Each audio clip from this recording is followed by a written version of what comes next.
The principles of the new high-protein diet. This diet is the most effective way of losing body fat. Remember, if we go on a starvation diet, we lose weight but not much fat. In starvation mode, we use up our energy stores of carbohydrate first in the form of a substance called glycogen. However, the body can store only a little glycogen, and this is used up within 2 days. Then we start breaking down fat and protein. But we can't afford to lose body proteins. Our muscle mass decreases, we become noticeably weaker, and our immunity is compromised because the lack of protective immunoglobulin proteins means we are subject to an increased risk of infection. Not good.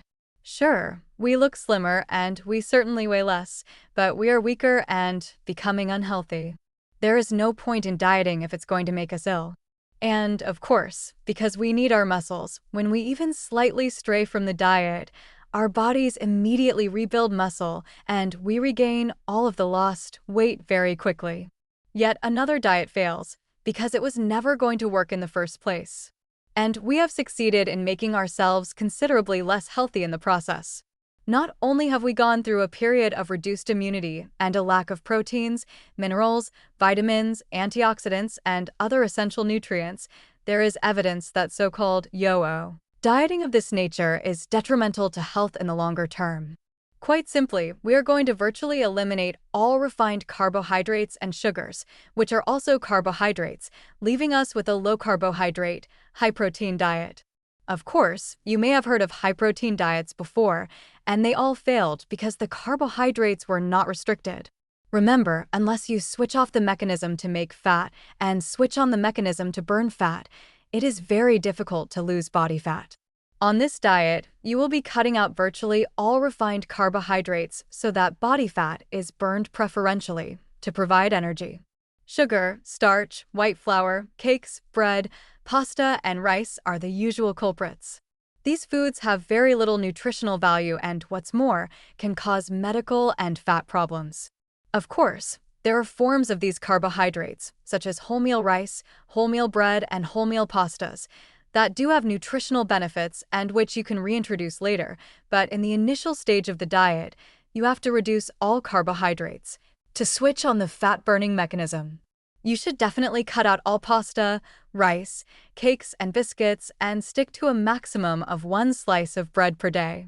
Your body will rapidly adjust to a healthy, high-protein, low-carbohydrate diet and will burn body fat. The bottom line is that you don't need refined carbohydrates and processed sugars. These foods provide energy and no other form of essential nutrition, and when you eat more than the energy you can use immediately, the rest is stored as fat. One point to be aware of is that refined carbohydrates can appear in many unexpected sources.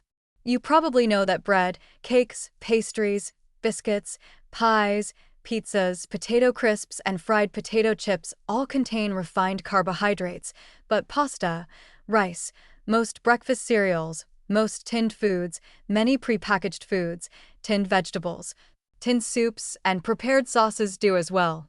In fact, the list goes on and on.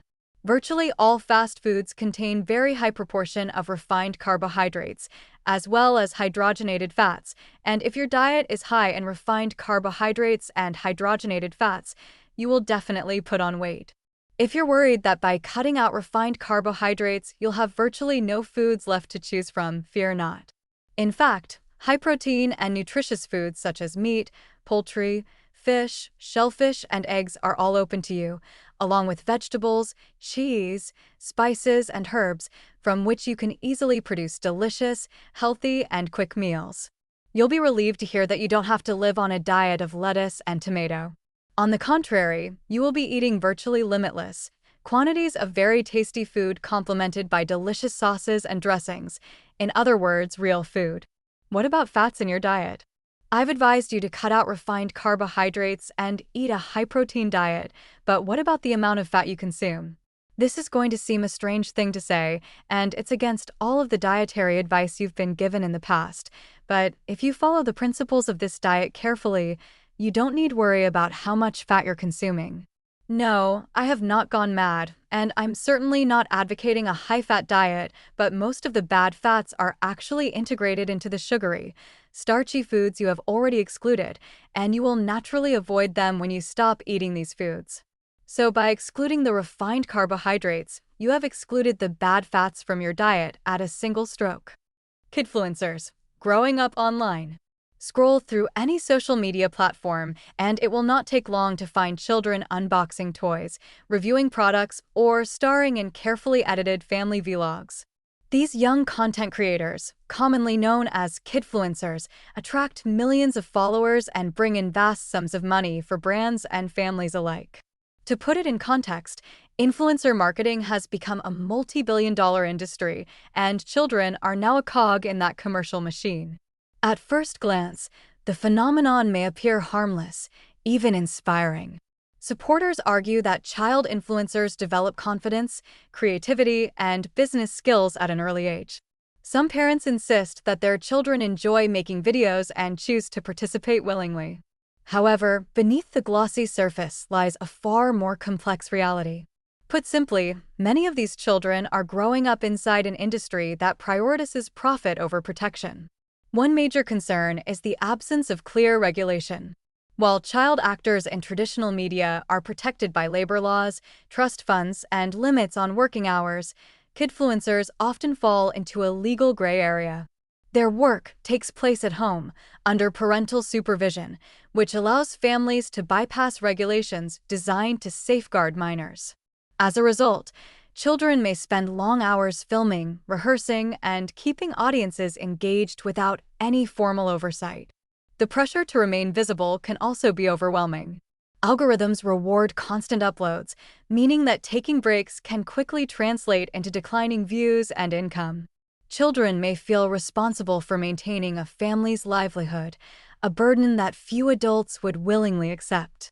Not to mention, negative comments, online harassment, and unrealistic expectations can take a heavy toll on mental and emotional well-being. Privacy is another casualty of online fame.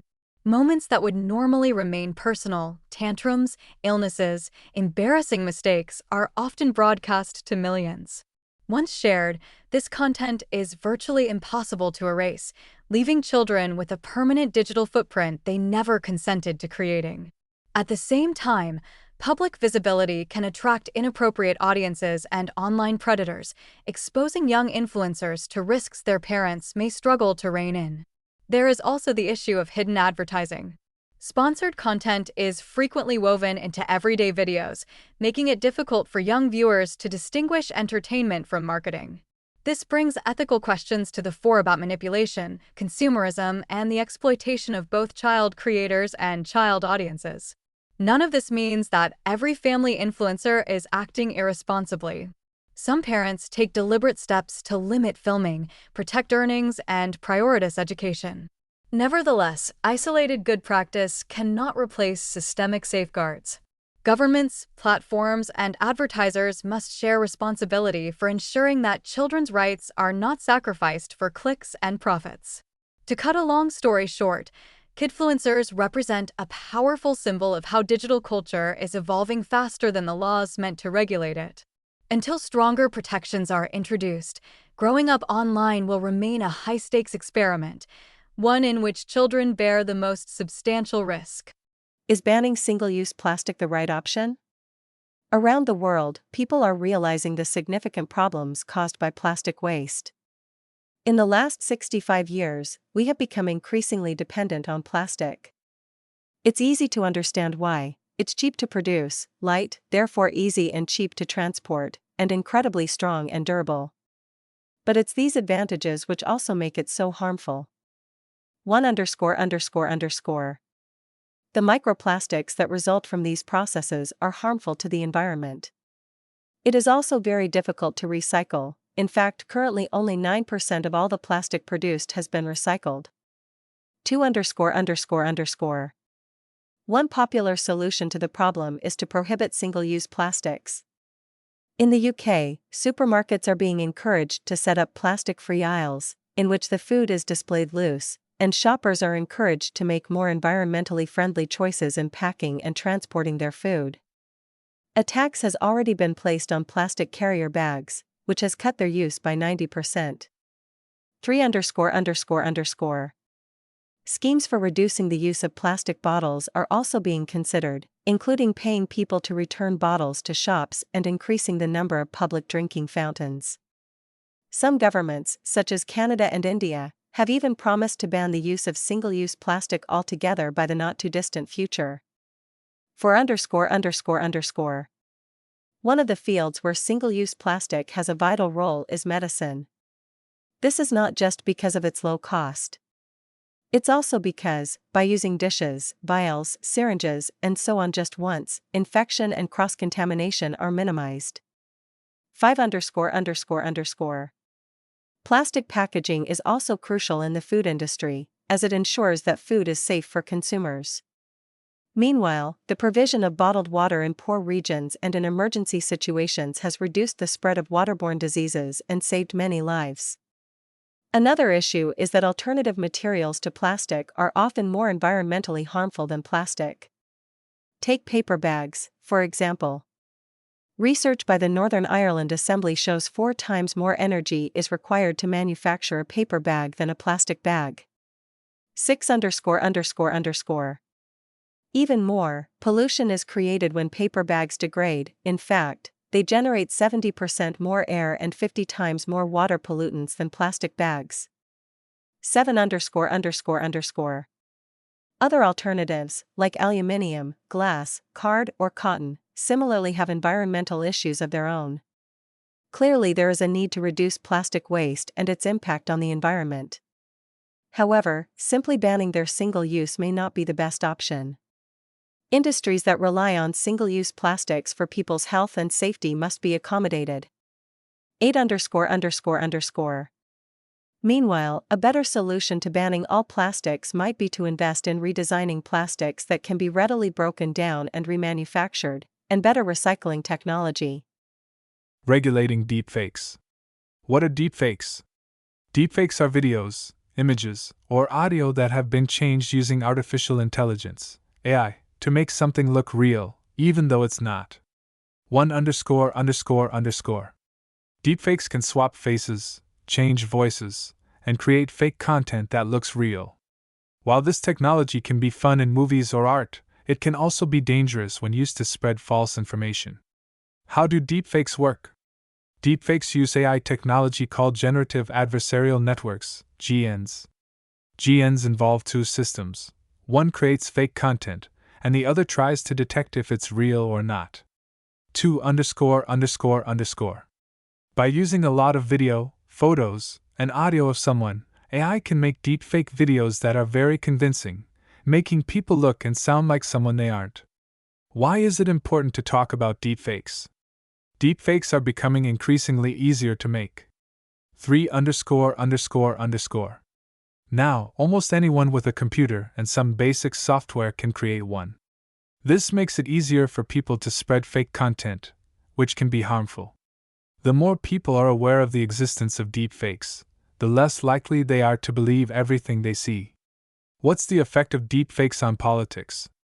Deepfakes can cause big problems in politics. People can create fake videos of politicians saying things they never said, or doing things they never did. 4____. These fake videos can quickly spread online, confusing people and damaging the politician's reputation. 5____.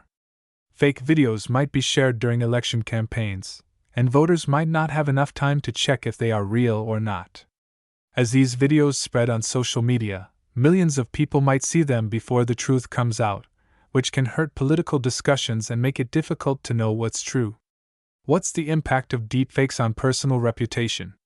Deepfakes don't just affect politicians, they can harm anyone. People can make fake videos or audio to spread lies about someone's personal life, making it look like they said or did something wrong. These fake videos can be shared online, ruining someone's reputation, relationships, or career. For example, some people use deepfakes to create fake inappropriate videos of celebrities or private individuals without their consent. 6_____. Once a deepfake is online, it's very hard to remove it completely, so the harm can be permanent. How can we fight deepfakes?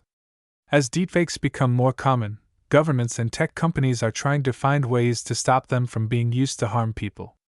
7_____. Governments are also discussing new laws to control the use of deepfake technology. At the same time, teaching the public about deepfakes is important, so people know how to spot them and avoid being tricked. How to stay fit, happy, and healthy. If you've been listening to the news, you already know about our national obesity levels rising by the day. It has never been more important and to get an adequate amount of exercise and sleep to keep yourself fit and healthy. Though it may feel like really hard work at first, once you adopt an exercise routine and start to you'll forget you ever did things differently. Here are just 4 of the top adjustments to make. 1. Get more sleep. Sleep is huge, and almost a third of the US population doesn't get near enough to staying physically and mentally healthy. If you are sleep deprived, try changing your habits in order. 3____. 2. Strive for a better diet. Look at your diet and what you're eating now and make changes where you see fit. If you are susceptible to snacking, keep a piece of fruit or a few nuts at hand.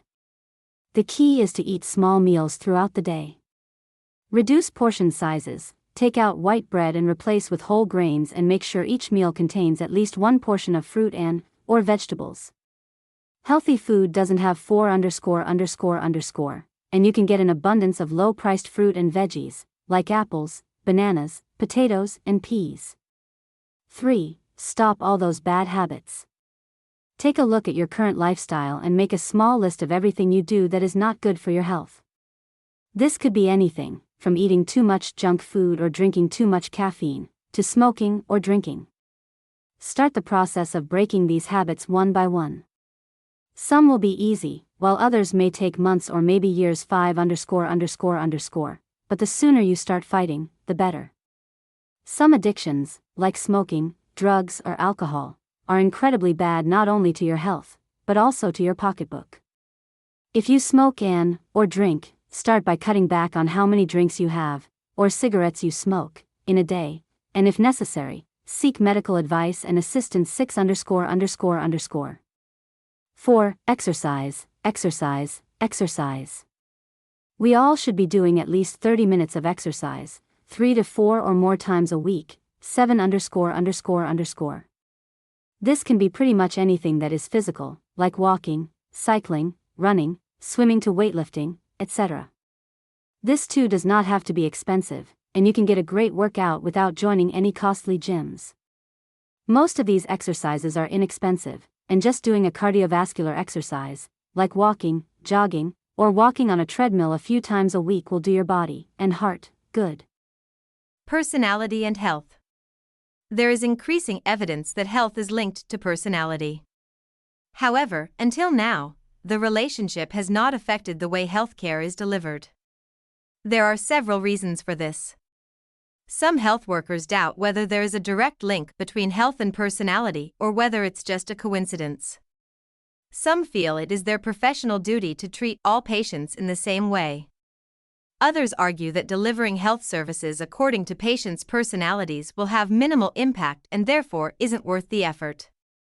However, some psychologists believe that applying different procedures to people with different personalities could have a significant, positive effect on health. Research into personality has, in recent years, focused on the Big Five model of personality types.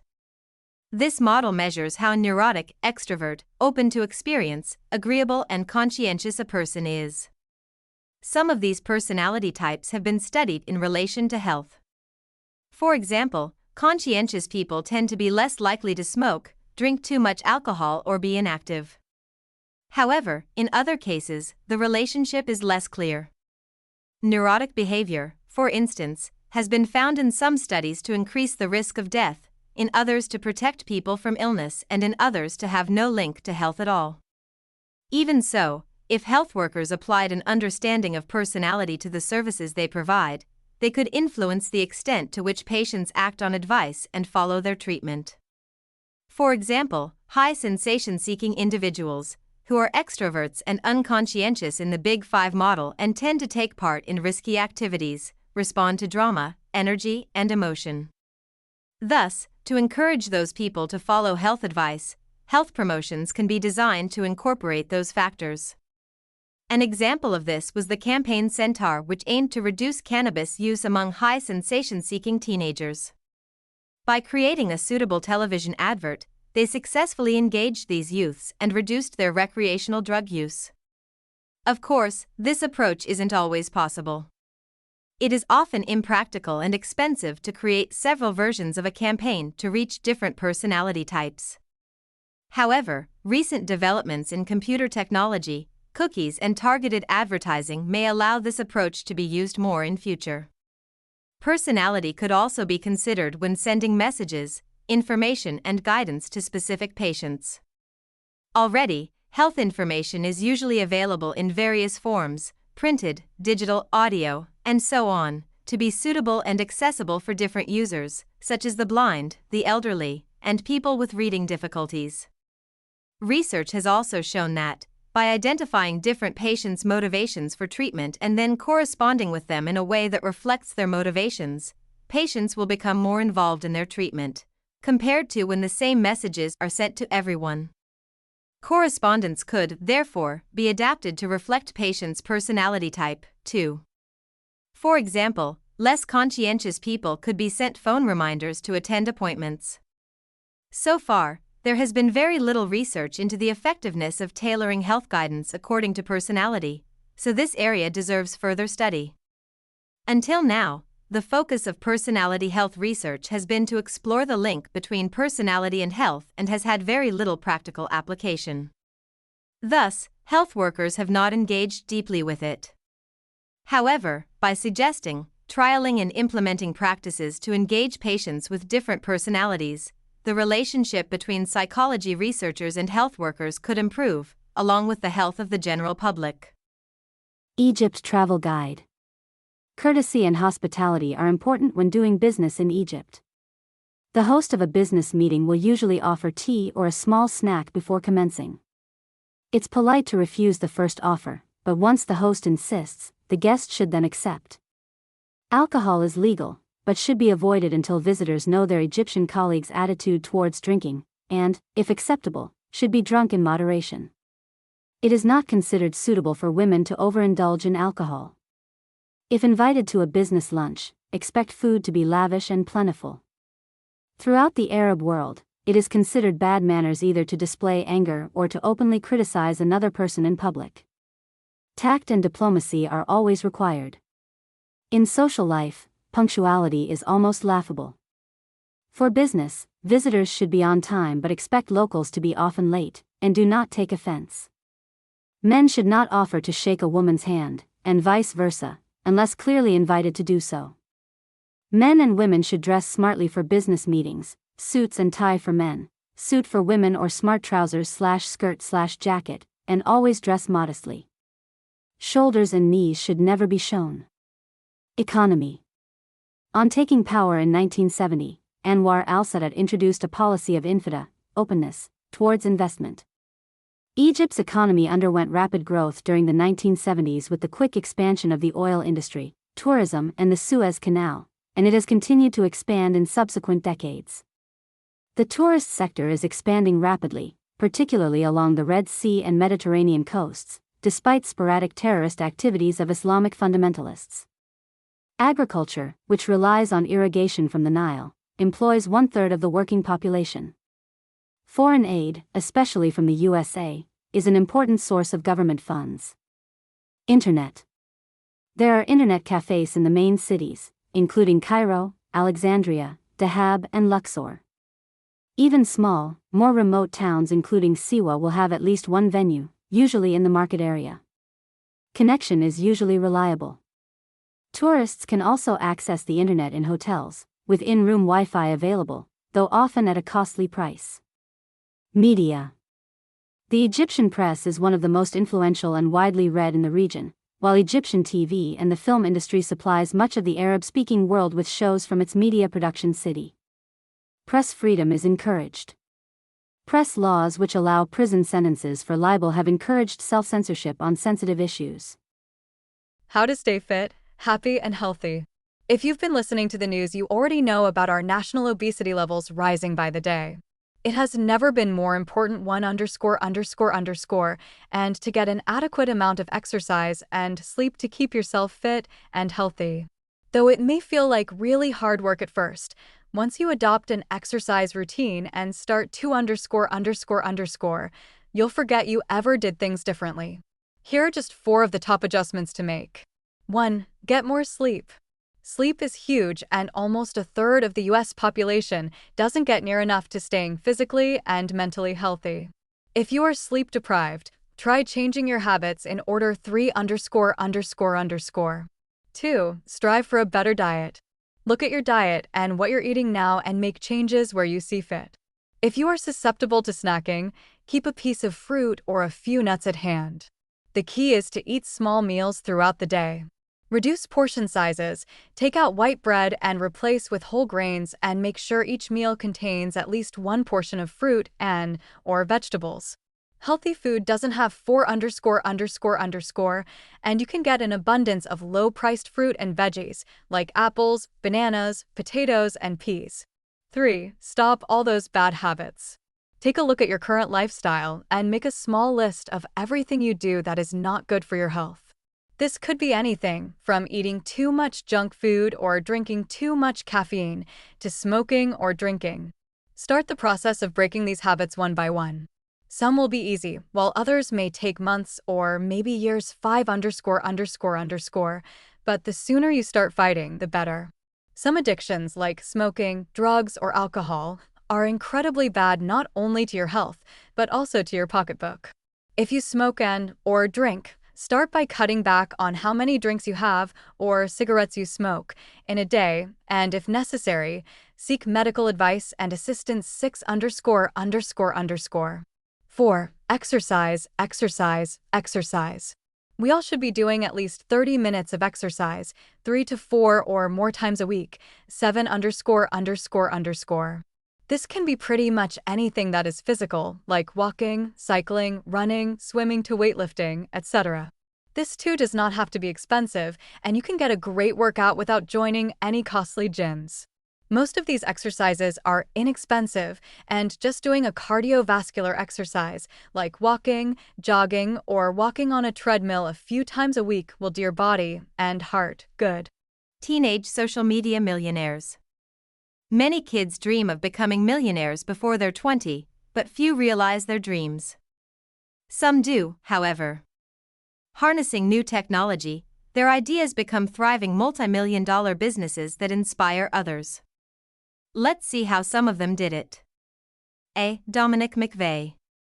Dominic became a millionaire at the age of 13 due to a simple misspelling. He had been searching on the internet for information about Visa credit cards but mistakenly spelled it Visa.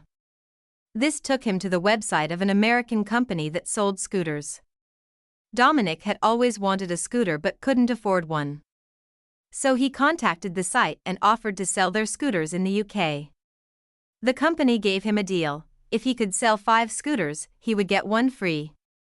He scraped the money together, ordered the 5 scooters, and sold them easily. After that, demand for scooters went up, and before long, he was selling thousands per week. He was later honored by the Queen as a young entrepreneur. B. Maddie Bradshaw. 10-year-old Maddie wanted to decorate her school locker but couldn't find exactly what she wanted in the stores. So instead, she came up with her own idea. She had recently been given 50 bottle caps by her uncle, who had an old Coke machine that didn't work. She decorated these, added magnets to the back, and soon the handy, attractive magnets on her locker were attracting attention from all over the school. Her ideas didn't stop there, though. With help from her mother and a few $100 investment, she converted her bottle cap idea into jewelry. At the age of 12, she created snap cap necklaces with exchangeable magnetic pendants and add-ons, allowing girls to make custom designs that reflected their personalities. She made her first million when she was 13. C. Nick Deloisio. 15-year-old Nick was struggling with the amount of news on the internet. Despite his intention to keep up to date with current affairs, there just seemed no end to the stream of information. So he came up with Trimit, an app that compressed news articles into short summaries.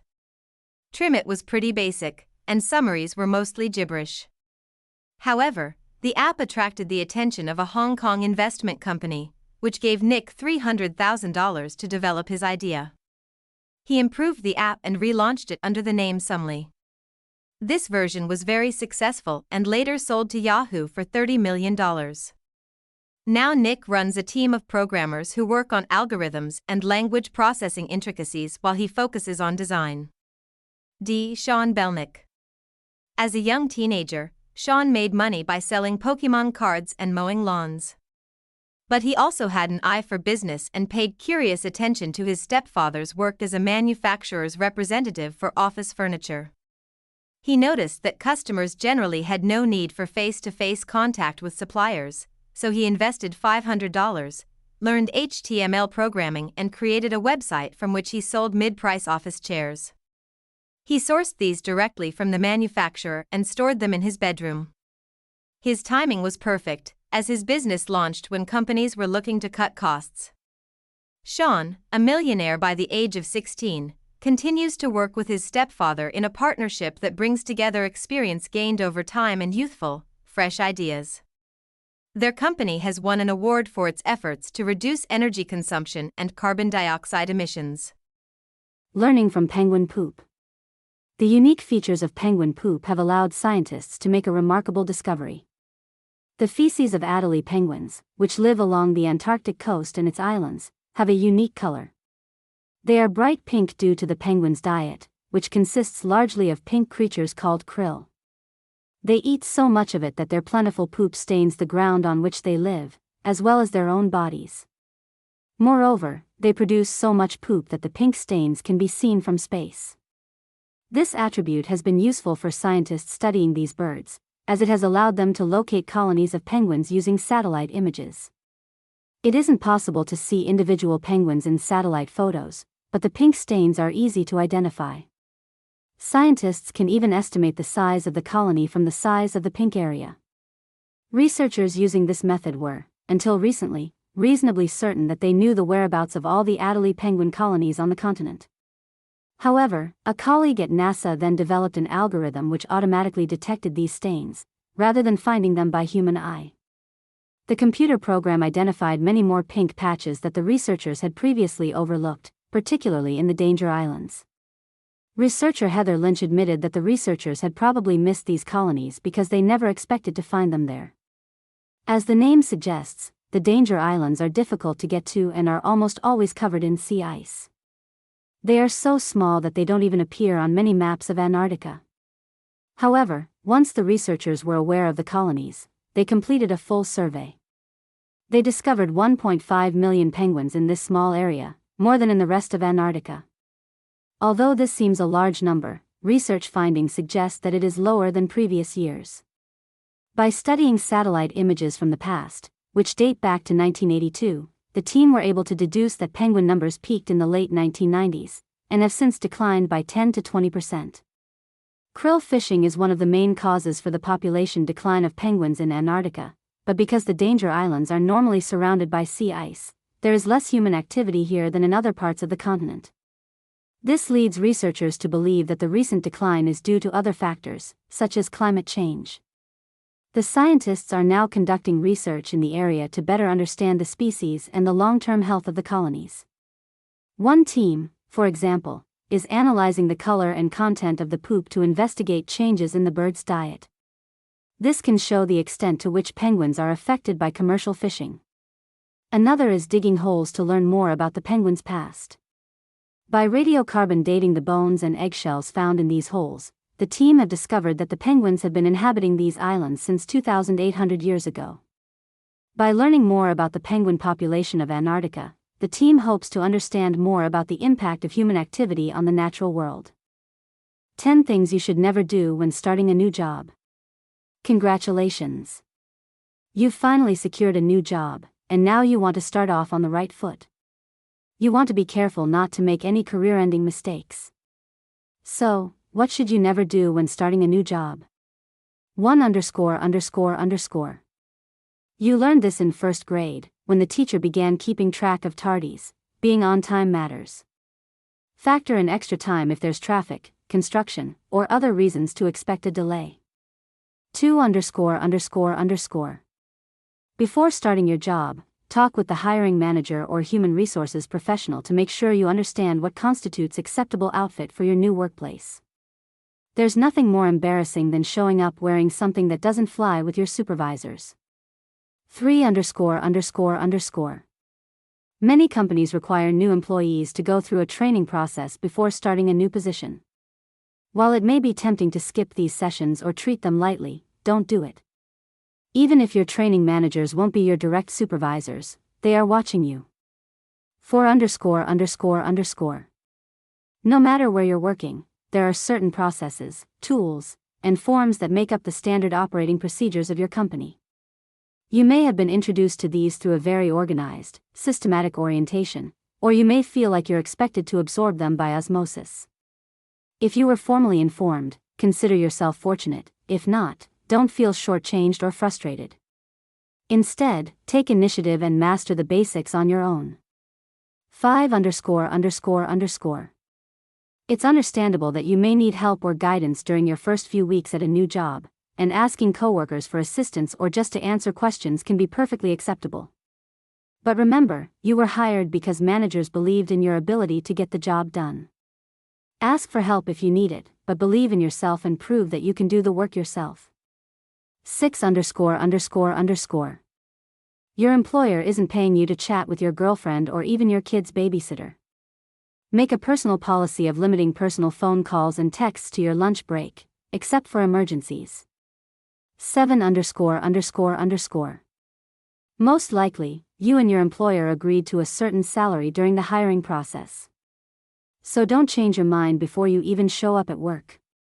Don't expect more money until you've worked long enough to prove your value to the employer. 8_____. Of course, you want to make a good impression as soon as you arrive at a new job, and show your new employer they made the right choice in hiring you.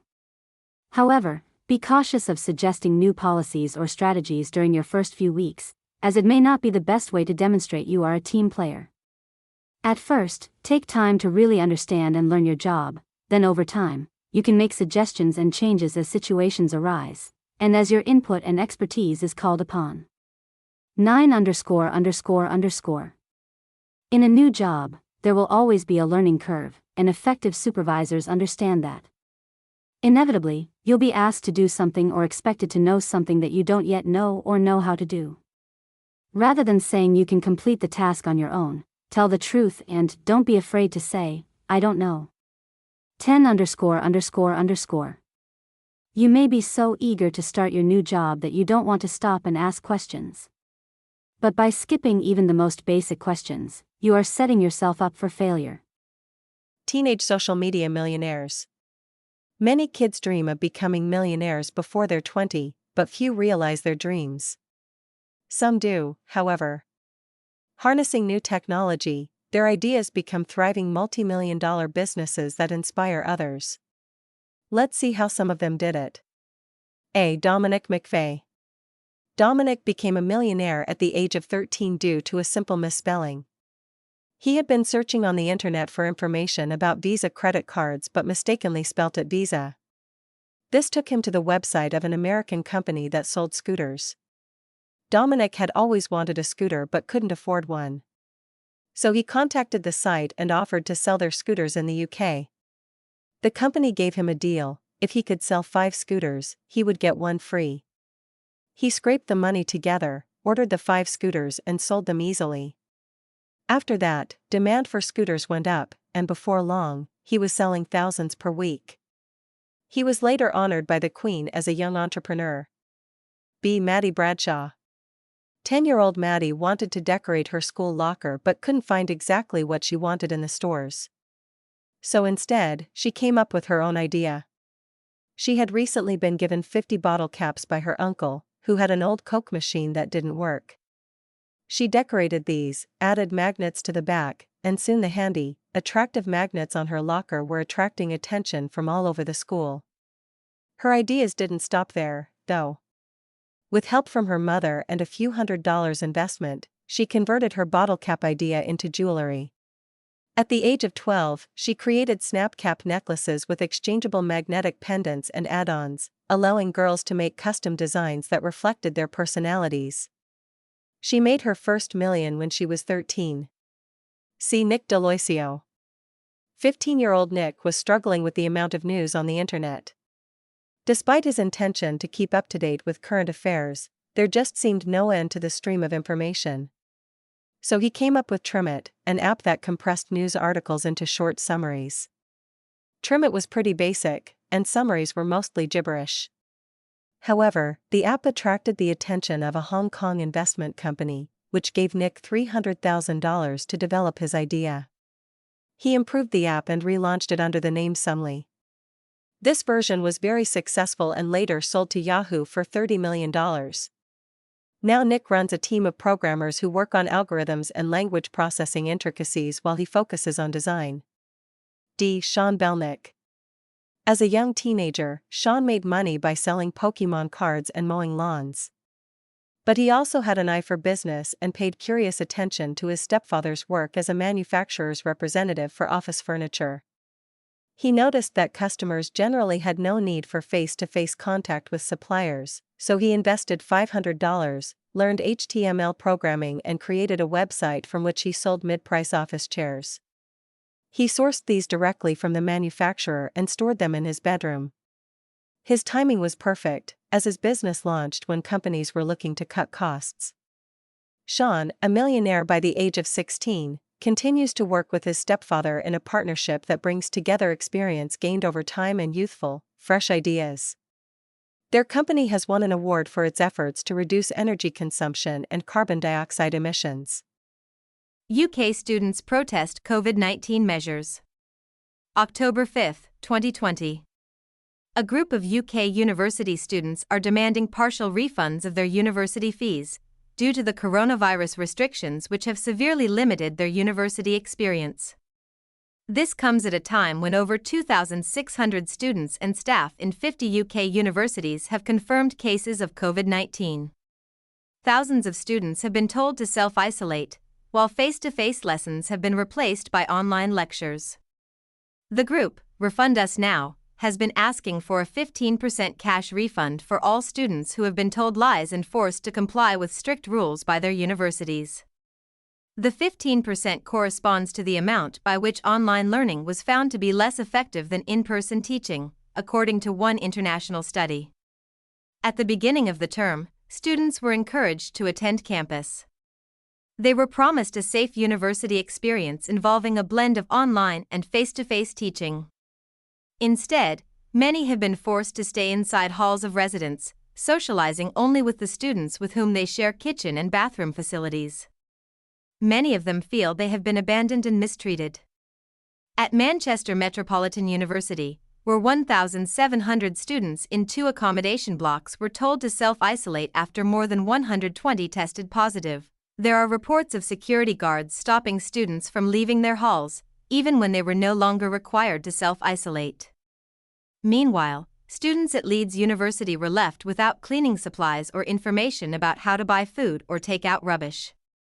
They were also prevented from using laundry services and instead were told to buy more clothes or wash their clothes in the sink. Many students question why they were encouraged to return to university at all, given the availability of online learning. Outbreaks at universities were, they say, inevitable, and students shouldn't have been encouraged to attend in person. University staff, meanwhile, have their own concerns. Staff at Northumbria University, for example, want more COVID-19 testing and more online teaching to allow for thorough cleaning and support teaching to take place and protect the health of themselves and their families. They have cause for concern. COVID-19 can spread very easily in student accommodation.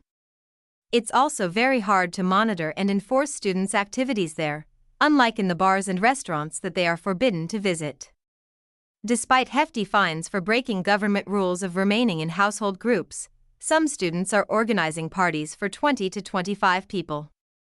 The students who have tested positive for the virus feel most free to socialize with others who test positive. Some students feel they are better off catching the disease while they are among other young, healthy people and away from more vulnerable family members. Other students, however, keep to the rules. They use their isolation to bond with housemates or entertain themselves online.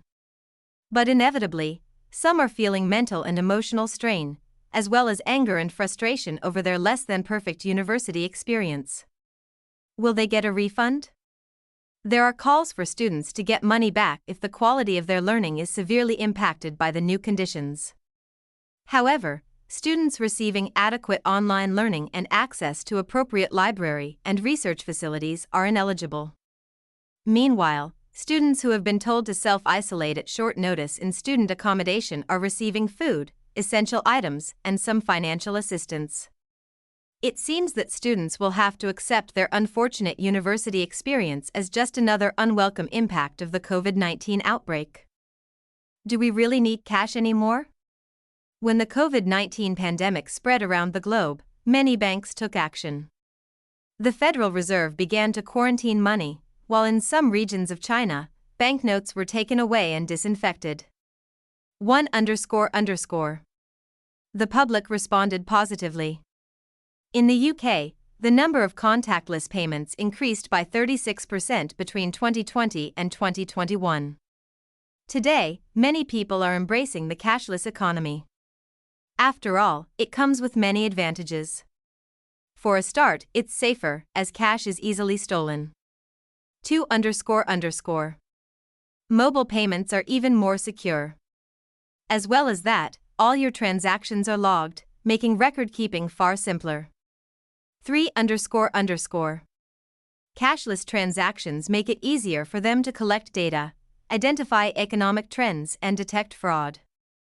However, it seems as if we are just not ready to say goodbye to cash for good. Recent data shows that cash has made a comeback since the cost of living started to rise steeply. 4__. It was the case during USA's Great Depression and in Iceland during the credit crunch of 2008. Using notes and coins helps people budget, whereas, with electronic payments, it's harder to keep track of where your money is going. Even if cash payments do not vanish entirely, our economies are transitioning to become far less reliant on cash than they once were. And while switching to electronic payments is simple and convenient for many people, this isn't true for everyone. 5__.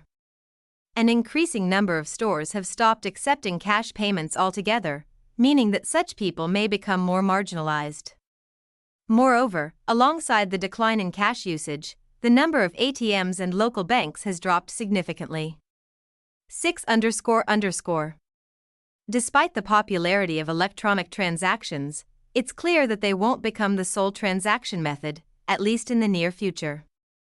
And as companies rush towards finding ever more convenient transaction methods, it's important not to abandon those who prefer to pay in the traditional way. Fat phobia, the stigma of being fat. While many countries experience rising obesity levels, those who are overweight struggle with fat phobia. Here, Ellen Murray describes her own experiences. I've been overweight for as long as I can remember. Even during my preschool years, I felt a sense of shame about it. It wasn't that people were unkind or critical. But my mum, who is also fat, was constantly stressing about her own looks and self-worth, so I became aware that she considered being fat undesirable. The school I attended had a strict anti-bullying policy, so nobody was mean or rude, but in some ways, that was worse. Since nobody ever stated out loud that I was fatter than the other kids, I felt as if people were tiptoeing around me rather than accepting who I was. Since then, I've experienced all manner of horrible treatment. I frequently get jeered on public transport by people telling me I should pay extra. I don't let that get to me anymore. What concerns me these days is that people have such unhealthy attitudes to weight. A friend of mine turned to drugs because she was so stressed about being fat. She got really thin, and all anyone said was how great she looked. They paid no attention to what she was going through. That's something we really need to change. There's also a lot of discrimination in medicine towards fat people. When seeking medical help, they invariably have to endure a lecture about how their weight impacts their health. According to research, if a fat person and a thin one see a doctor with the same complaint, the slim one is more likely to be tested and treated, while the fat one is fobbed off with instructions to change their diet and get fit. They have to be demanding and rude to get the treatment they deserve. More often than not, though, they avoid seeking medical help until the problem worsens. The increasing number of overweight people in the world is generally considered to be a problem. There is a movement of people who say that being overweight is not necessarily a problem at all. Fat people can be just as healthy as those of a so-called ideal weight. While I don't feel in a position to say whether that's true, I do worry that overweight people are considered a problem to be solved. It seems to give people the right to judge us as substandard. If it were a racial or sex issue, this kind of stigma wouldn't be allowed. People make assumptions about fat people all the time. We are allegedly lazy, undisciplined, and undesirable. The opinions of strangers don't bother me, but these preconceptions persist even among people who know each other well. A friend of mine lost a lot of weight and soon afterwards received 2 promotions at work. She was congratulated on how well her work had improved. She couldn't believe it, as she'd always given the company her all. The stigma endured by fat people is more harmful than any medical conditions they may suffer from, and it's important to keep in mind that being heavy can be a result of poor health as well as a cause of it. There's even growing evidence that these attitudes increase obesity.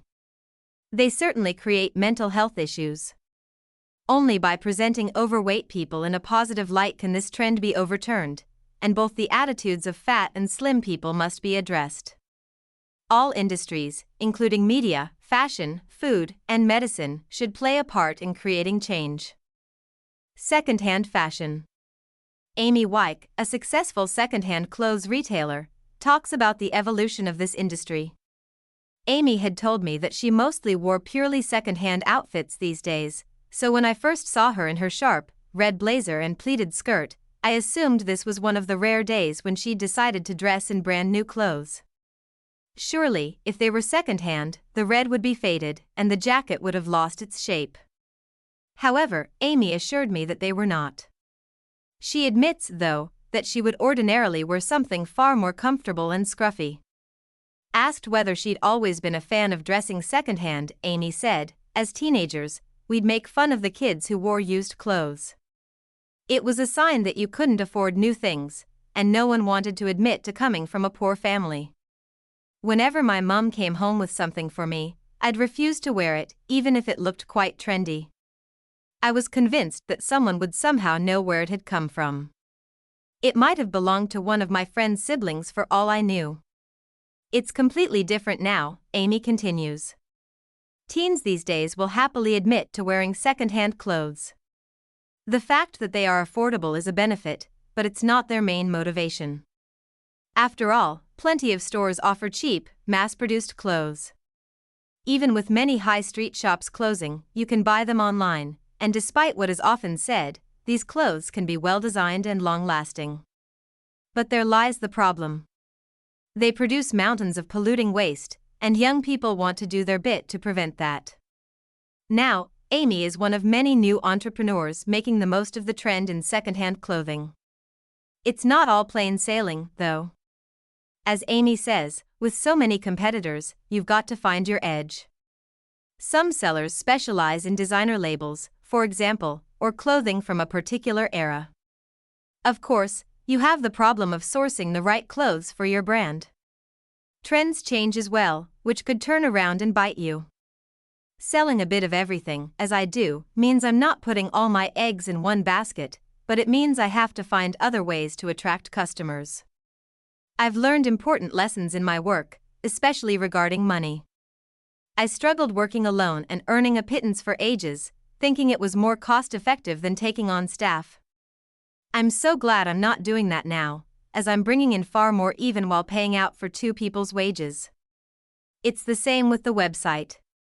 The one I designed was decent enough, but it has really paid off since I took the plunge and paid professionals to improve the design.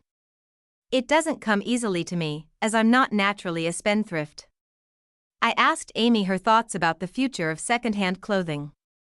After all, a growing industry in secondhand clothes could hurt the industries that produce new clothes, so potentially, once all our secondhand ones are worn out, we might run out of clothes. Amy is more optimistic, however. The secondhand clothing market has brought in a new interest in adapting and redesigning old clothes or making them from scratch. That's something that really died out in the era of chain stores. So, in future, I think I'll be stocking more of those kinds of clothes, which is great. Finding calm in cities. A. Trinka. While studying here, I stayed in an apartment in St. Catherine's Square.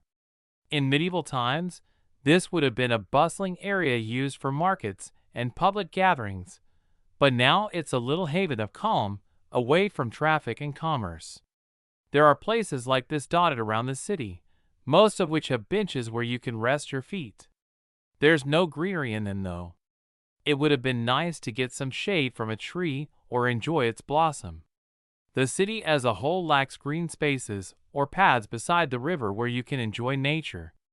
Even so, under the canopy of a sidewalk cafe, with your back against a cafe window, you can detach yourself from the fast pace of city life and while away the hours even on the city's busiest streets.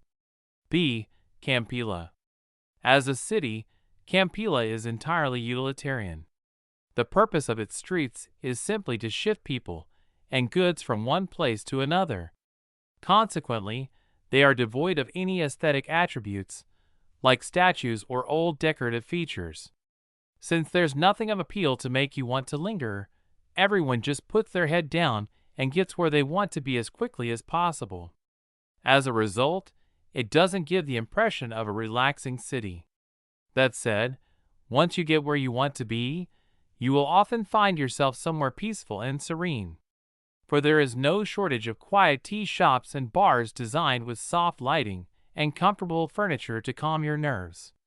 Many of these have outdoor spaces at the back, which are quiet and well-tended despite being overlooked by other buildings. C. Pacamarca. Urban planners in Pacamarca seem to have not considered that people might enjoy eating or drinking outside since wide pavements or pedestrianized zones, which might house a bench or a cafe, don't exist here. If you want to keep moving, though, you can get some quiet time in plenty of places. The routes along the canal are perfect for stretching the legs. Moreover, the city's park is barely used, though it's not terribly well maintained.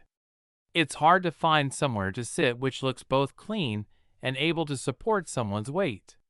There's rather a lot of graffiti and vandalism, which has probably discouraged the local council from planting trees and flowers. The few that exist look rather unkempt. D. Melwick. From an aerial photograph, you would think that Melwick would have plenty of peaceful outdoor spaces. After all, its harbor location offers lots of paved walkways and open plazas, and Great Park is well known for its stunning trees and botanical gardens, which are just as spectacular in real life as in pictures. The problem is that these spaces are always heaving with tourists trying to take selfies against the statues and memorials, so trying to relax there will make you stressed and irritated. Your best option is to get on a ferry or cable car at a quiet time of day. Then, you can watch the city drift past in peace. However, time it wrong and you'll be queuing next to a load of noisy school kids. Even the cafes don't give you any kind of refuge, as the servers want you in and out as quickly as possible. The most sought-after company benefits. I work in the HR department at a large multinational company, Trevex, and part of my role is to review the company's employee benefits program. As you can imagine, the benefits we offer have changed hugely since the COVID pandemic. Pre-pandemic, Trevex was always touted as having great perks. We had nap rooms, a relaxed work environment with lots of different options for where you worked, free meals, child care facilities, and on-site doctor surgery and free health checks. There was even subsidized accommodation on campus.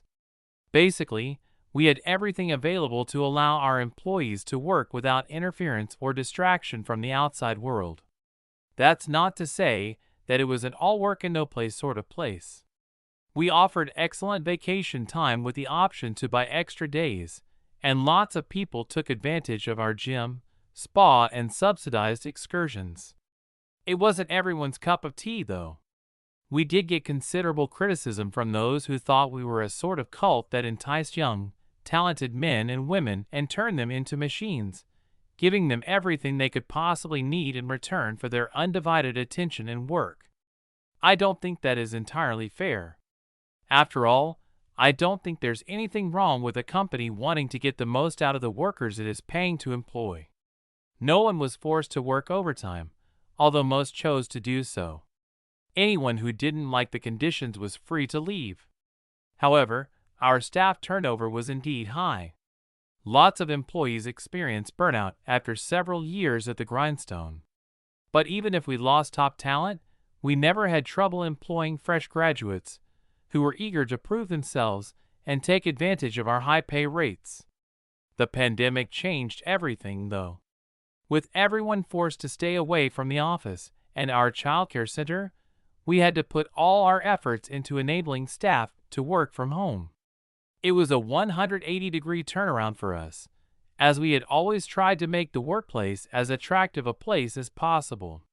Now, we were encouraging them to stay away.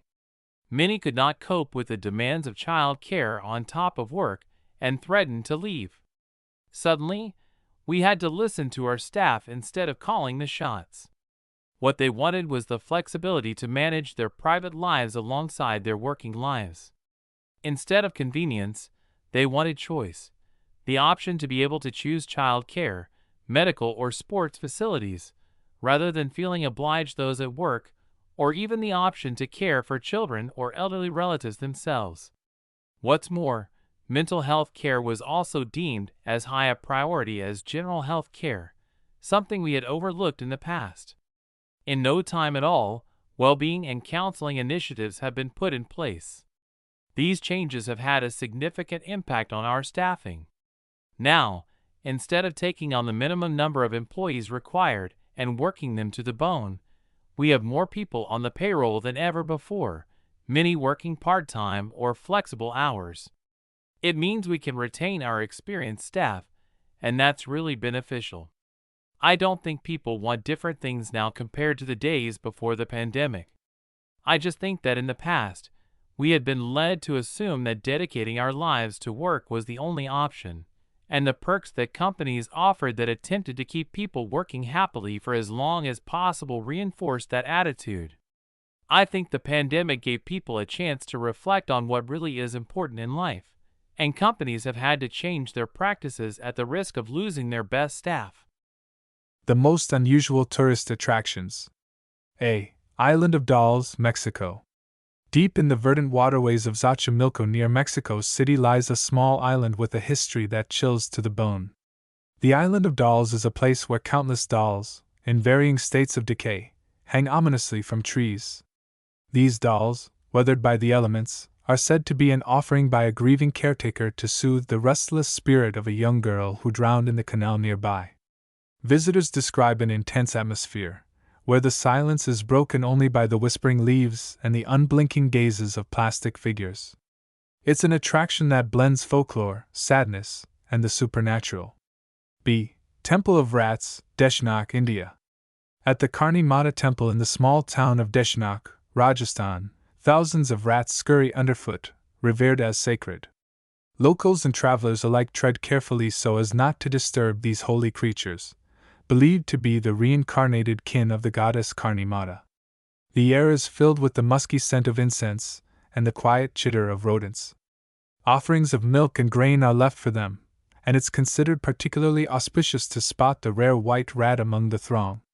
C. The Gum Wall, Seattle. Adjacent to the box office for Seattle's Market Theater, this colorful wall covered with used chewing gum is a quirky testament to spontaneous urban art. Starting in the early 1990s as a peculiar habit by theatergoers, it has transformed into a picturesque collage. Despite several cleanings of the walls, the gum sticking prevailed, and the authorities eventually reversed course and embraced the eccentric tradition. D. Baldwin Street, Dunedin, New Zealand. Dunedin's claim to fame is Baldwin Street, recognized by the Guinness World Records as the world's steepest street. Visitors huff up the 35% grade slope, where the footpath is practically vertical, and houses sit at gravity-defying angles. This quirky urban wonder is a hub for novelty events, including the annual Jaffa Race, where thousands of spherical candies roll down to the amusement of spectators, turning this steep street into a spectacle of community and celebration. E. California's life-size dinosaurs. Driving through the arid landscape of Cabazon, California, travelers are greeted by the sight of enormous prehistoric beasts. These life-sized concrete dinosaurs, remnants of a prehistoric themed park, loom large against the desert sky. Visitors can clamber up the stairs into the belly of Dinny the dinosaur for a whimsical view or browse the accompanying gift shop nestled within Mr. Rex. It's a playful homage to the giants of the past, attracting those with a taste for kitsch and nostalgia. F. Catacombs, France. Major public health problems led the Parisians in the late 18th century to evacuate the bones from their largest cemetery, the Saints' Innocents, which had accumulated over approximately 1,000 years. Today, 20 meters beneath the bustling and romantic streets of Paris, the catacombs represent a dark and introspective journey into the city's history. This subterranean maze of tunnels is a stark reminder of the finite nature of life, where the bones of over 6 million people are meticulously arranged, creating a silent and somber tableau. Visitors descend into this realm of darkness, walking through corridors lined with the remains of past Parisians, a poignant and reflective experience that's as humbling as it is macabre. Weak ties. The power of acquaintances.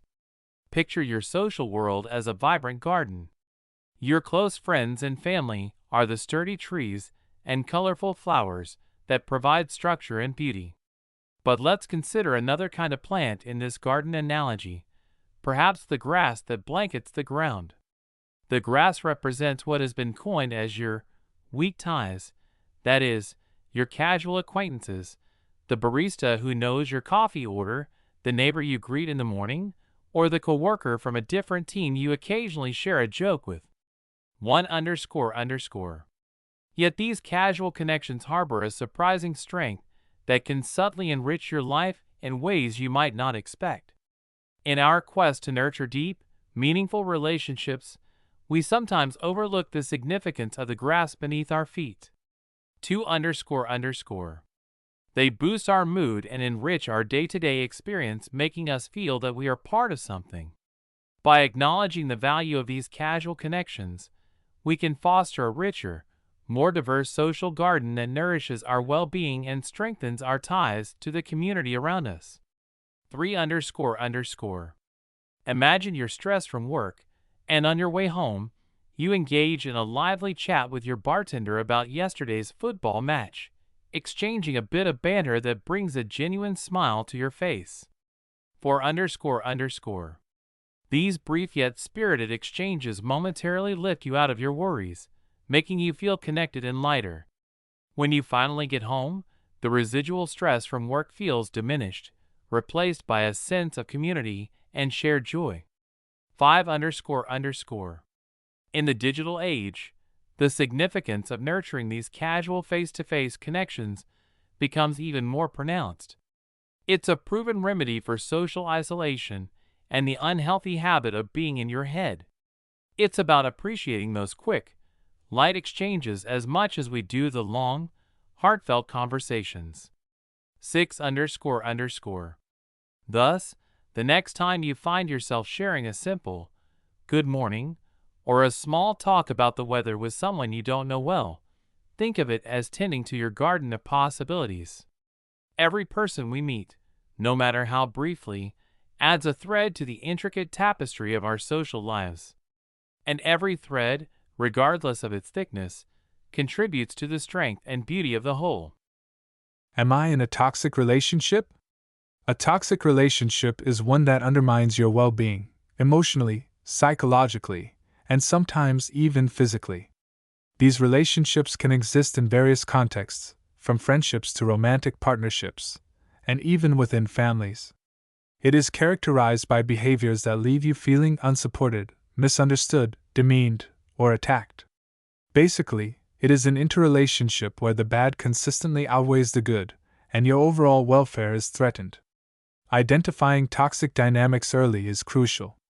The longer you stay in such a relationship, the more it can impact your mental and emotional health.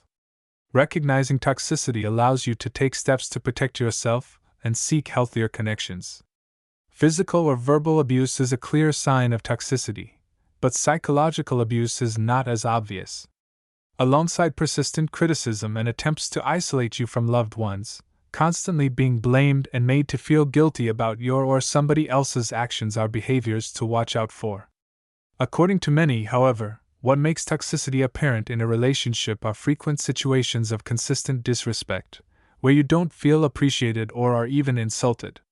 Toxic relationships can have far-reaching consequences on the victim's well-being on a mental and physical level.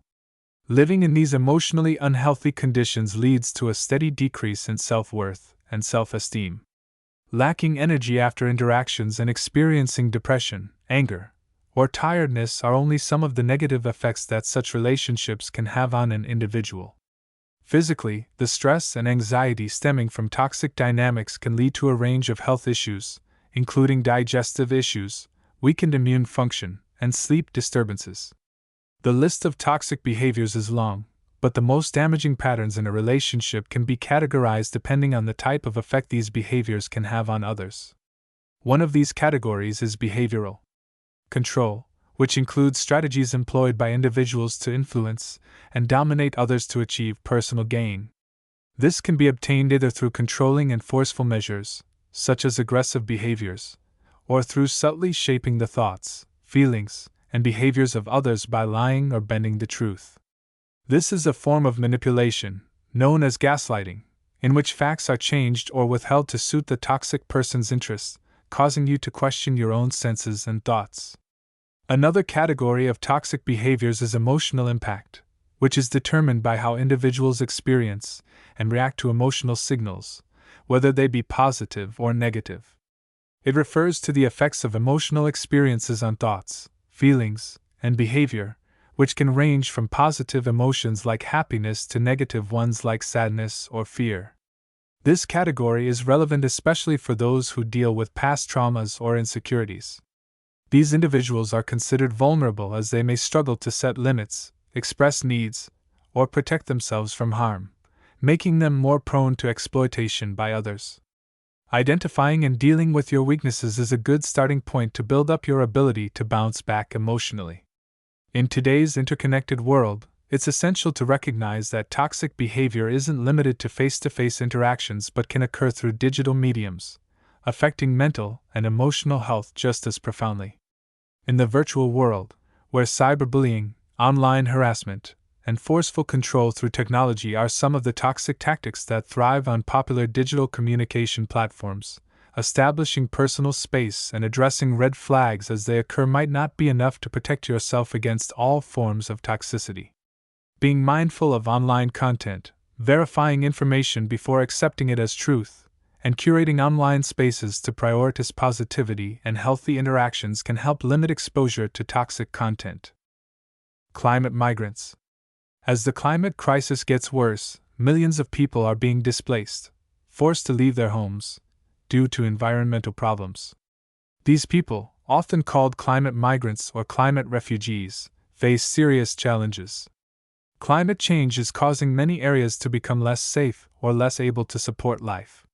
Some people abandon their homes because of sudden disasters like floods, hurricanes, or wildfires. Others must move because of slower changes like rising sea levels, which threaten entire islands and coastal cities, or because droughts make it hard to grow food. For example, low-lying countries like Kiribati and Tuvalu in the Pacific Ocean are at risk of disappearing under the sea. Coastal communities in countries like Bangladesh and the United States are also experiencing flooding that makes life difficult. In agricultural areas, especially in places like sub-Saharan Africa, extreme droughts are reducing the amount of food that can be grown, forcing people to move to more livable areas. These types of migrations will likely increase as climate change continues to affect the world. One of the biggest problems for climate migrants is that they do not have legal status under international law. Current laws, such as the 1951 Refugee Convention, protect people who are fleeing their countries due to war, persecution, or violence. However, these laws do not include climate change as a reason for seeking refuge. Therefore, climate migrants do not receive the same protections or access to help as refugees. Climate immigration on such a scale is quite a recent phenomenon. For this reason, many countries lack clear policies for helping people displaced by natural disasters. In response to this growing crisis, governments and organizations are working to provide aid and support to climate migrants. This includes emergency aid after disasters, as well as efforts to help communities adapt to changing environmental conditions so that people can remain in their homes. Humanitarian groups like the Red Cross and the United Nations High Commissioner for Refugees, UNHCR, are providing food, shelter, and medical care to people displaced by extreme weather events. These organizations play a key role in helping people recover after disasters, but long-lasting solutions are needed as well. Some efforts focus on adaptation, which means helping communities prepare for the effects of climate change. For example, in areas where floods are likely to happen, building better flood defenses like strategic dams and stronger riverbanks can allow people to stay in their homes. In drought-affected regions, introducing new types of crops that can survive with less water may help farmers continue to grow food.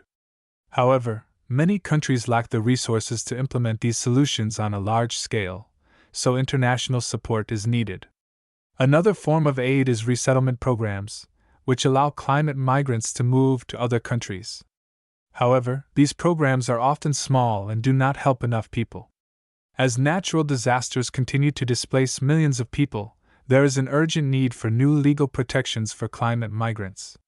While some countries, like New Zealand, have started small programs to offer visas to the victims of extreme weather events, these programs are rare and limited. There are ongoing discussions at the United Nations about creating new legal frameworks to protect climate-displaced people, but they are taking a long time to move forward. At the same time, the world must work together to reduce the effects of climate change and help vulnerable communities adapt. Using AI to talk to the deceased. In the age of technological advancements, artificial intelligence, AI, has found its way into almost every aspect of our lives. One of the more controversial and emotional uses is using AI technology to recreate conversations with those who are no longer with us. While this idea may seem like a groundbreaking way to cope with the loss of a loved one, its complex application of technology raises significant ethical concerns and questions about its impact on the healing process of those suffering from loss. AI-powered chatbots and virtual avatars are created using vast amounts of information collected from the deceased's digital footprint, including social media posts, text messages, emails, and other forms of communication. The result is an interactive experience that can feel very real, allowing the bereaved to engage in conversations that resemble those they once had. One of the main concerns about the use of AI to communicate with the deceased is the commercialization of grief. Companies offering these services may take advantage of vulnerable individuals, turning a deeply personal and emotional event into a business opportunity. As a result, it may cause distress to the AI user instead of providing support. While AI technology has advanced to the point where it can replicate speech patterns and generate responses based on existing data, it cannot truly recreate a person's thoughts and feelings. This artificial interaction may appear so real that it might prevent the user from going through the natural grieving process and impede their ability to accept their loss and eventually move on. Perhaps the most significant ethical issue regarding the use of AI to communicate with the deceased is about respecting the privacy of those who have passed away and the potential misuse of their digital information. 5. Without clear consent from the deceased, not only there is a risk of violating their privacy rights but also of using their digital information for purposes they may not have approved of during their lifetime. For some individuals, the opportunity to converse with the digital version of a loved one can provide temporary peace and a sense of connection. It may help in expressing unresolved feelings and gaining a form of closure. The technology could offer comfort in the early stages of grief, but relying on AI too much could delay this process. 6____. Therefore, maintaining a digital connection might prevent individuals from fully accepting their loss. How AI voice cloning is changing scams. 1_______. At a security conference, the audience was played a call from a supposed kidnapper, followed by a girl's voice begging her father to pay a ransom. The speaker paused and said, "Frightening, right? How could the father have known it wasn't really his daughter?" The room went quiet. Advances in artificial intelligence have made it possible to recreate a person's voice from tiny fragments of audio, often scraped from social media, podcasts, or online videos. A handful of seconds can now produce a digital imitation capable of speaking, reacting, and sounding emotional. 2_______. That's what makes it dangerous. One of the biggest changes is that scams no longer feel like scams, a cybersecurity researcher told me. They feel like everyday conversations. 3______. Unlike traditional fraud calls built around rigid scripts, these calls evolve as the target speaks. It is no longer a monologue. It is a dialogue with someone you know and trust, and that subtle shift changes everything. The scale of the problem is already substantial. In a McAfee global study of 7,000 adults, roughly 1 in 4 respondents said they had been exposed, directly or indirectly, to an AI voice cloning scam. About 4 in 10 admitted they doubted their ability to accurately discern a real voice from a synthetic one. For ______, the caller presents a situation that cannot wait: a delayed payment, a frozen account, a legal problem, a family emergency. The story may differ, but the pressure is always the same. It's like a psychological shortcut, one fraud analyst explained. Urgency from a reliable source short-circuits reflection. People don't verify. They comply. What makes matters worse is that this technology is no longer confined to specialist circles. 5______. In other words, the gatekeepers have vanished. Law and regulation, by contrast, move slowly. Some countries have begun drafting rules around AI-generated content, while others are still debating how existing laws should apply. At the same time, privacy regulations can restrict real-time information sharing between banks, telecom companies, and law enforcement. 6______. So where does that leave the rest of us? Experts tend to agree there is no single fix. Technology helps. Legislation helps. But broadly speaking, the most effective defense remains an old-fashioned one: awareness and suspicion. Anyone who pauses when faced with an urgent demand immediately weakens the scammer's position. Anyone who verifies through a second channel buys time. And in this new landscape, time is the one thing scammers cannot afford. AI may be learning to speak like us. That doesn't mean we have to listen. B2 English Reading Test. Is over-tourism pricing locals out?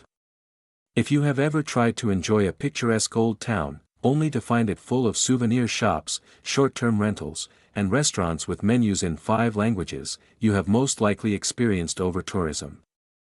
If you have ever seen graffiti reading "Tourists Go Home," you have definitely seen how serious the issue has become. In recent years, traveling has become easier than ever. Rarely have so many people traveled so often, and as more flats are turned into holiday rentals, prices go up, making it harder and harder for locals to live in the city center. Where are all the Amsterdammers? I asked an underground worker during a visit to Amsterdam, a city I had lived in 20 years earlier as an exchange student, but which I now barely recognized. "We can't afford to live here anymore," he replied. This problem is no longer limited to 1 or 2 famous destinations like Barcelona or Amsterdam. It has become a global issue that affects many of the world's most popular cities. Locals often say their neighborhoods no longer feel like home, and in many cases, they are no longer home at all. Small local shops disappear, replaced by souvenir stores, fast food chains, and holiday rentals. Ironically, people travel to experience the local atmosphere of places where the only people around are other tourists. The more popular a city becomes, the farther residents are forced to move from the center. Authenticity and community life are replaced by soulless theme park areas designed for visitors. Not surprisingly, many locals have started to push back. In several popular destinations, protests against over-tourism are now hard to miss. Demonstrators carry signs telling tourists to go home, they tell visitors in cafes and on beaches, or rather yell at them, to leave. Balconies display banners against short-term rentals, and graffiti has appeared on walls blaming tourists for rising prices. Local governments say tourism brings jobs and money. Still, residents argue that authorities could have limited the impact of tourism and might have avoided much of the anger if they had acted earlier. Instead, in many cities, tourism was allowed to grow without limits, and by the time officials reacted, the damage had already been done. Now the debate is everywhere: how do you protect the local community without killing the industry that keeps the city alive? Some cities have already started to act. Venice has introduced entry fees for day visitors, Barcelona has raised tourist taxes and plans to remove tourist apartment licenses, Amsterdam has limited short-term rentals, and other destinations have introduced tourist taxes or visitor limits. These measures are a step in the right direction, but they rarely give locals a ticket back to the neighborhoods they have already been forced to leave. The hope is that those who remain will not be the next to go. Cocationing, a new travel trend. With its increasing heat waves, floods, and storms, climate change is influencing holiday choices. In recent years, tourism patterns have changed to follow a trend the industry has called cocations. Travelers seek cooler destinations, such as Norway, Denmark, Finland, and Sweden, to avoid extreme heat. Norwegian Air added 10 new routes to northern Norway in response to growing demand, while international arrivals to Norway, Ireland, and Sweden increased by over 10%. Similarly, Alaska experienced a 10% jump in domestic flights, with a 30% rise in travelers from Dallas, Texas, a city known for its extreme summer heat. Tourism agencies in Scandinavia have welcomed this trend, promoting cooler alternatives to typical holidays in the scorching sun.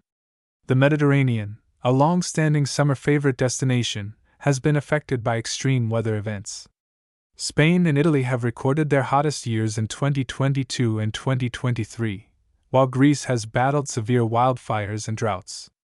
A 2023 EU Commission study forecast the growth of tourism demand in Northern and Central Europe and its decline in the South by 2100.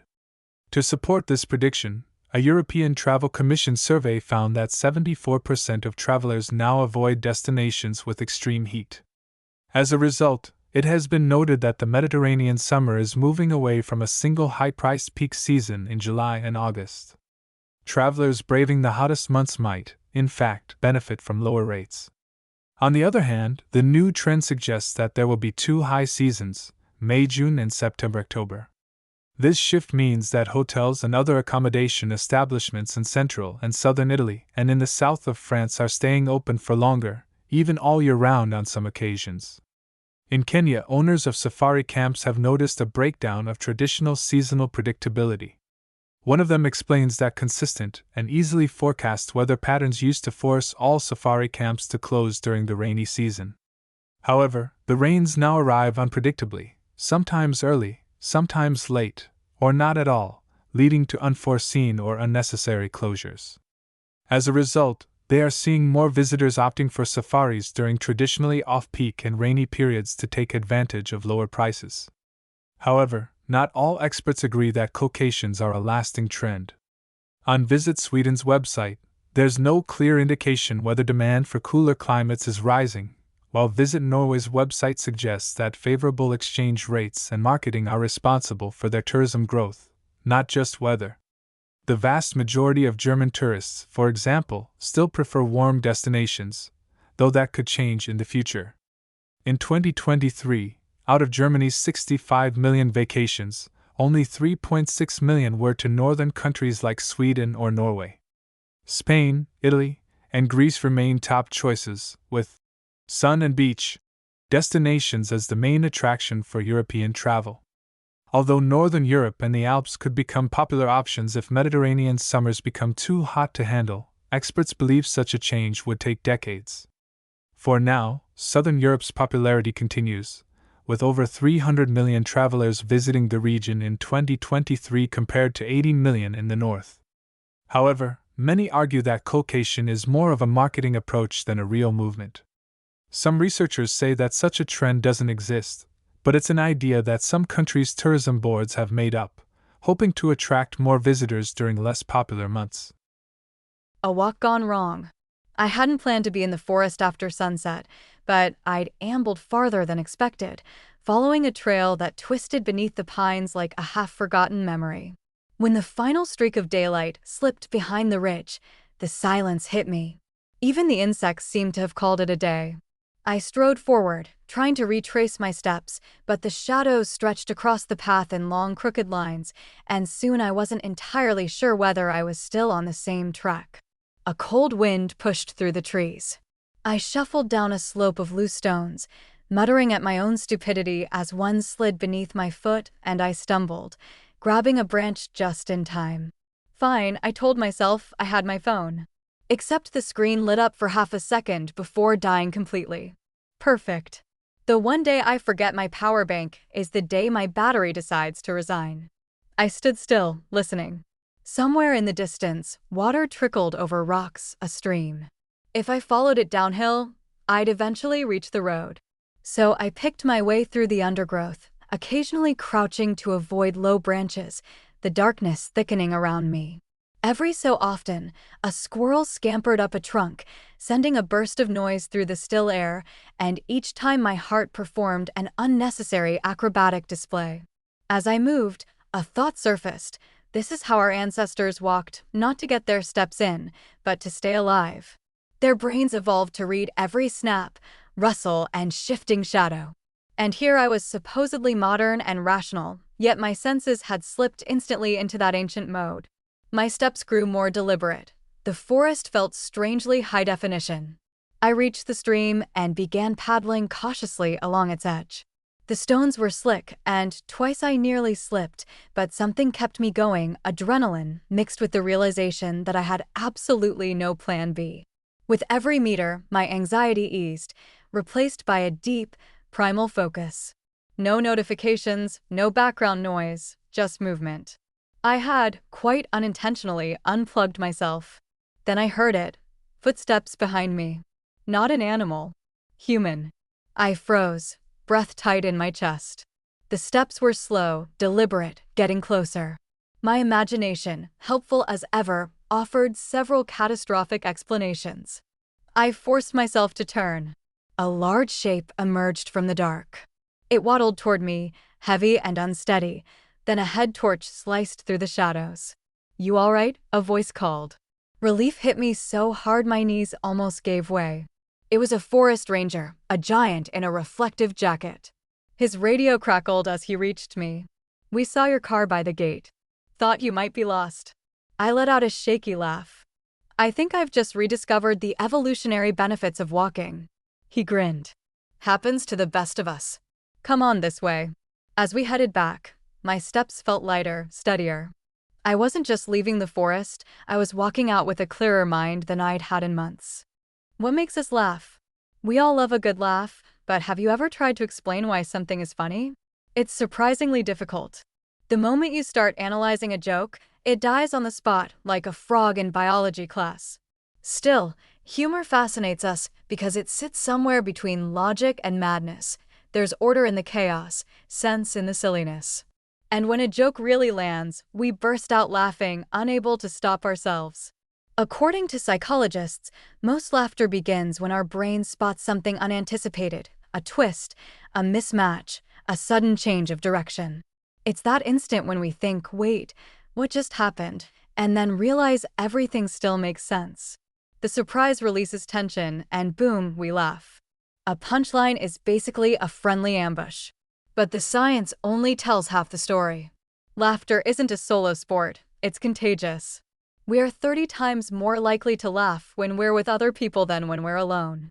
You can sit through a comedy special in silent amusement, but stick you in a crowd and suddenly you're snorting like a donkey. Laughter connects us. It's a social signal that says, we're getting each other. And, of course, humor is deeply cultural. British people love irony, understatement, playing down the importance of something, and self-deprecation, making themselves the butt of the joke. Americans, on the other hand, prefer stories, anecdotes, and exaggeration. Then there's sarcasm, wordplay, and absurdity, a full menu of comedy styles. The problem is, jokes don't always travel well. A pun that brings the house down in London might leave a room in Lisbon completely silent, making even the comedian cringe at the awkward silence. But perhaps the most admirable kind of humor is laughing at ourselves. Self-deprecating jokes show confidence, not weakness. They turn embarrassment into charm. When we can see the funny side of our own mistakes, we stop pretending to be perfect, and that's something everyone can relate to. Humor also has its darker corners. Some jokes cross a line and start to offend people, others simply fall flat because the timing and tone are not on point. What sounds hilarious in a pub might seem cruel in a meeting. As any stand-up will tell you, the difference between you killed it and you died on stage can come down to just one poorly timed pause. So, what makes something truly funny? It isn't just clever writing or perfect timing. It's that spark of shared recognition, the moment when we all laugh and think, yes, that's so true. Because deep down, every good joke reminds us that being human is both ridiculous and wonderful.